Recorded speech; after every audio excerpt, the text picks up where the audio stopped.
Hello everybody, I Tanushree Ghosh from second semester will be speaking on the topic True freedom of mind comes from the ability of unlearning. The great Indian jurist and social reformer Dr. Bhimrao Ramji Ambedkar has given insights on freedom by saying, freedom of mind is the real freedom. A person whose mind is not free, though he may not be in chains, is a slave, not a free man. One whose mind is not free, though he may not be in prison, is a prisoner and not a free man. One whose mind is not free, though alive, is no better than dead. Freedom of mind is the proof of one's existence. Hence, individual freedom of mind is the crucial point of living a life that gives the full control of our own thoughts. To truly set yourself free from all the shackles for an individual state of mind, all starts with the mind. Once you allow yourself to clean out your mind and environment, you will feel free in many new and expansive ways. But the old rules, beliefs, and learned knowledge can truly be a great hurdle in attaining the true form of freedom. These learned ideas have been drilled into the minds of every individual by the society. Our mind has been greatly influenced by an array of personal experiences, our families, friends, education, and where and how we grew up. Through all these factors, the society provides us with learned memory, learned knowledge, and directs it into a particular direction, thus subduing the freedom. Hence, the only key to actual freedom is questioning and unlearning everything that we think we know. Unlearning is the process of discarding the learned knowledge from your memory. Let you to forget it, put it aside, and enable you to get rid of a bad habit, preconception that is false. This is the gradual development of the mind through a procedure that enhances your thought processing and judgment. Towards the first step, we have to unlearn the incessant thoughts, the inner narrative voice that judges and comments on everything we see and do from morning till night. We have to focus on nothingness, fixate your attention upon openness, and make your mind steady and calm. So quiet that voice within your mind. Let there be peace. One of the greatest tragedies I see in people is when someone lives only for others.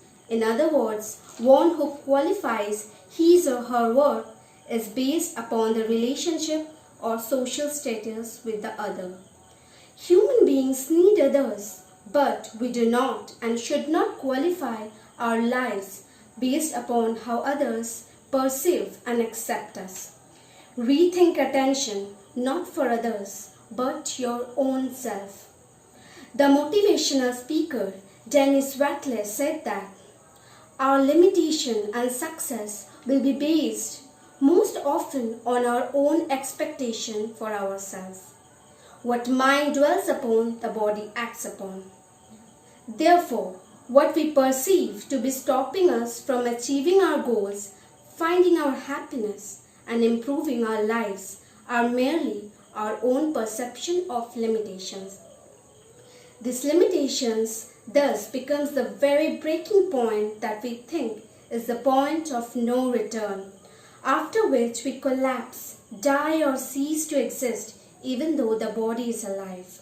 Hence, it is very much significant to remove that limitation, expand and extend our personal boundaries of growth and inner development. Hence, unlearn all those limitations that the mind dwells upon and holds back you from your true potential. Let the knowledge enter and leave your mind freely, not like the stagnant water pit, but like the ever-flowing river that changes with the changing times and break through any hurdles that it comes across. Such fluidity is freedom, not confining ourselves to perceived notions of living.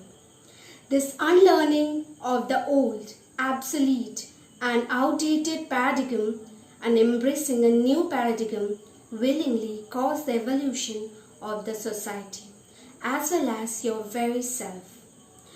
Unfortunately, we are controlled by myths which do not allow us to open our eyes to reality. These myths are easily believed by 93% of overall population, even though there is no evidence to support the claim. Even when we are not superstitious, we most often believe in myths and habits rather than a new idea. If we take an example, we believe that hard work is the key to success. This can build up our confidence but not improve the efficiency of work. Our intellectuals tend to move more efficient ways than to increase the success rate. The myths narrows our mind, so it is very crucial to unlearn all these myths that obstruct the freedom of mind. Unlearning is not about forgetting, but taking a step outside of the mental model that realists change so that the mind can get more option, more freedom to increase its efficiency. Unlearning helps us to be more understanding, discussing our knowledge and thoughts with those who are competitive in a particular field, being challenged constantly and being ready to be proved wrong will help us understand whether what we have learned is still relevant or obsolete. It is also important to question one's belief and check whether we are treating all the learned facts as scientific facts. Unlearning can be quite helpful when we are faced with unexpected situation and the unexpected reality of life.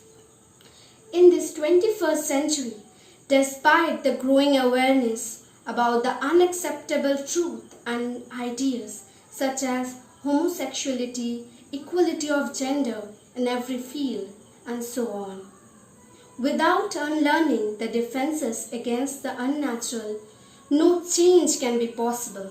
Therefore, unlearning is a necessary step in upgrading our unconscious mind to confront all the uneasy and uncomfortable truth with ease.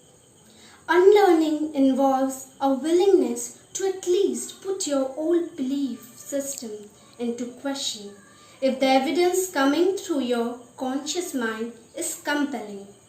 Rather than allowing ourselves to become unanchored and in dogma and to live powerfully authentic lives, we need to constantly question what we think we know about the world and our fellow beings. Through unlearning, let us be awakened into that state of freedom where the mind opens its arm to accept all the changes and evolve from within to experience the true state of freedom.